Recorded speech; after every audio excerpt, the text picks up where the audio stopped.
In the war-torn village of Oakhaven, a young woman named Ilara was a familiar, comforting sight. With a prominent scar running down her left cheek, she was the village's field medic, always ready with a gentle touch and a kind word. Her days were spent tending to the sick and wounded, her presence a beacon of hope amidst the chaos. The villagers saw her as a gentle soul, someone who flinched at the sound of distant gunfire, a healer who dedicated her life to mending what the war had broken. They respected her, they cared for her, but they saw only the medic. No one knew the truth hidden behind her quiet demeanor and that jagged scar. Before she was Ilara the medic, she was something else entirely. She was known only as the Ghost, a legendary sniper whose skill was the stuff of whispers and campfire stories. On the battlefield, she was an invisible force, a guardian angel with a rifle. It was the Ghost who had single-handedly repelled an enemy battalion from the cliffs overlooking Oakhaven months ago, a feat that had saved the village from certain destruction. She had taken a piece of shrapnel to the face in that battle, the very injury that left her with a scar everyone now saw. After that day, the Ghost vanished, and Ilara, the quiet medic, appeared. She had traded her rifle for bandages, her scope for a stethoscope, believing her fighting days were over. One evening, as twilight painted the sky in shades of orange and purple, the peace was shattered. A new, more ruthless enemy faction descended upon Oakhaven. They were better equipped, more numerous, and they quickly overwhelmed the village's meager defenses. Panic erupted. The small local militia fought bravely but was pushed back street by street. It seemed Oakhaven was finally going to fall. Ilara was in her makeshift clinic, treating a wounded militiaman, when the commander burst in, his face pale with despair. "It's over," he choked out. "They're too many. We can't hold the ridge. We have to evacuate." As the villagers scrambled to flee, a sense of dread washed over Ilara. She looked at the terrified faces, the children crying, the elderly struggling. She knew they wouldn't make it. Evacuation was a death sentence. Standing there, amidst the chaos, her past and present collided. She saw the fresh wounds on the people she'd sworn to protect, and she knew that sometimes the only way to heal is to first fight.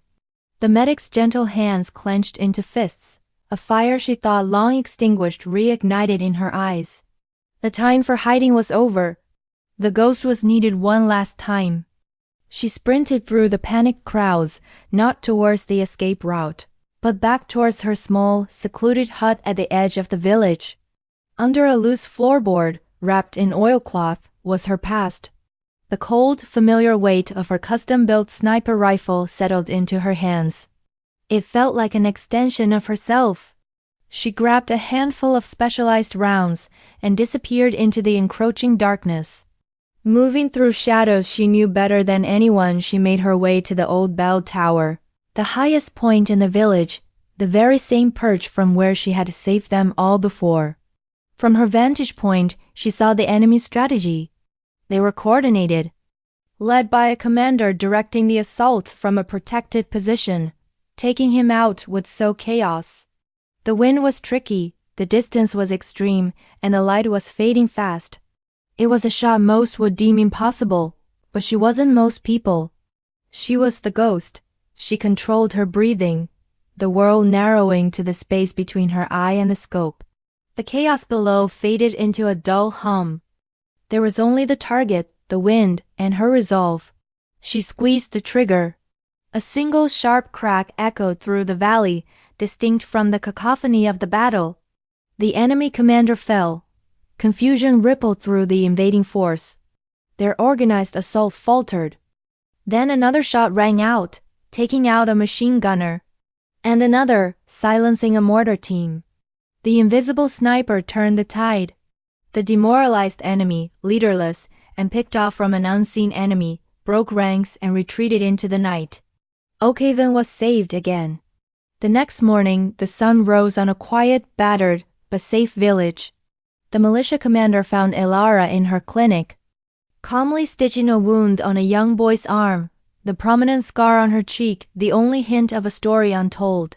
He looked at her, then at the distant bell tower, a silent understanding passing between them. He said nothing, just a nod of profound respect. Ilara simply smiled, a gentle, knowing smile.